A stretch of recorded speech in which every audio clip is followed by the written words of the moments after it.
السلام عليكم، شلونكم حبايب؟ وان شاء الله الكل بخير. شوفوا انا اكيد مسوي شي زين بحياتي، شي كل الزين، بحيث الله اكرمني بيكم. حلقة اول البارحة وصلت اكثر من 350 كومنت، كل الكومنتات تدل على مدى روعة الناس اللي تتابعني، واكثركم كانوا يقولون كمل ولا تهتم بالكومنتات السلبية وما لك علاقة بالمضغوطين. ترى والله انا ما اهتم بيهم، ذولا يونسون، ذولا للضحك. تحجون عن اكثر من 350 كومنت خلال يوم ونص، منهن كومنتين سلبية فقط. اليوم حنحكي عن 4 شغلات يا ريت لو ما تسويها قبل ما تتزوجين. قبل ما ابدا بالحلقة خلي اقول مو الكل، عمود لا يجيني واحد اثنين لا مو الكل، لا مو الكل، لا مو الكل. لا حبيبي انا حقول لك من هسه مو الكل. جدا طبيعي انه تتزوجين بلون شعرك هذا، يعني مو الا تطلعين هولندية، خفوا علينا، مو الا يتخصل اصفر. يعني انا تقريبا يمكن كل شايفهم شكو عروسة شعرها مخصل اصفر، بحيث تحسه هذا باكج كامل يجيك انه لازم عروسة يعني شعر مخصل اصفر.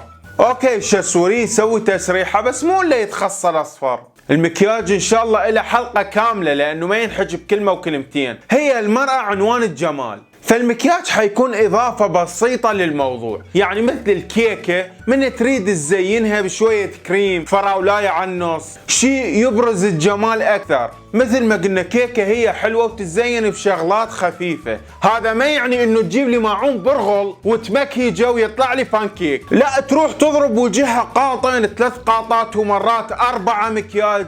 المصيبة تباع عليها منا بيضة تلق، بيضة منا مو طبيعية ومكياج والدنيا محترقة، ومنا زرقة. باعي ام الصالون قولي لها تحطيني هنا قاطين مكياج وهنا ضربيني على الاقل قاط، على مود يتوحد تقولها هيك ها ها ها ها ها ها هنا مشي الفرشة مشيها كله، على مود يضيع الموضوع. زين اوكي مكيشتي وقاطين 3 وطلعتي وحدة ثانية، زين اللي حيتزوج شنو ذنبه؟ يعني هو متزوج بنية شنو ذنبه يقعد الصبح يلقى ابن عمه بصفه؟ ويلومون العريس من يقوم يسكر. اي طبعا يسكر، غير ينسى الضيم، غير ينسى الهم، غير ينسى العقال اللي تعقله.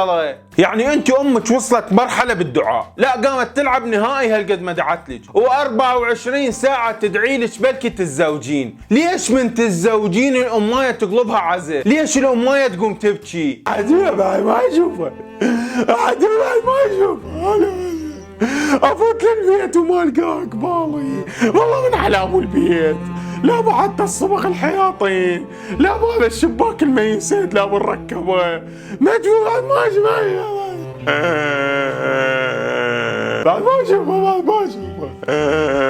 زين ليش يعني عرس فرحي لها، انت 24 ساعه تقضين وياها التليفون وتوزيها، ويعني ما نريد نتدخل بهالمواضيع، بس فرحي مو الا تقول بها عزا والله اني بنتي واحبها وبنتي حتروح مني، وما حتروح منك بنتك، لا تخافيني بنتك ما حتروح منك. فهذني الروتينيات والسوالف القديمه بطلوهن. يعني اتوقع كل بنيه تحلم بيوم عرسها واليوم اللي تتزوج بيه، واحتمال يكون هذا احلى يوم بعمرها، وهي ذابحه الدنيا على الفيس، هاي صورتي ابني هيك حسوي بيه، وزوجي هيك حسوي بيه، وبعرسنا هيك حنسوي، وما اعرف شنو هيك حنسوي، ومتخيله الموضوع كامل، بحيث انت تتوقع من حتفوت للعرس حتلقى عروسه وجهها بشوش تضحك ويا هاي وتضحك ويا هاي وتقوم ترقص وتتونس، بس بالحقيقه ما حتشوف هالشي. من حتفوت للعرس حتلقى عروسه قاعده مدلغمه ما اعرف ايش بيها، تحس والله العظيم تحس انه البنيه هاي متزوجه غصب، مقعديها قوه، ماكو البنيه لا تضحك لا تسوي حتى تعابير بالوجه ماكو، واذا فكرت البنيه بس تبتسم ما تضحك تلقى امها قاعده تلعب عيد تبع عليها.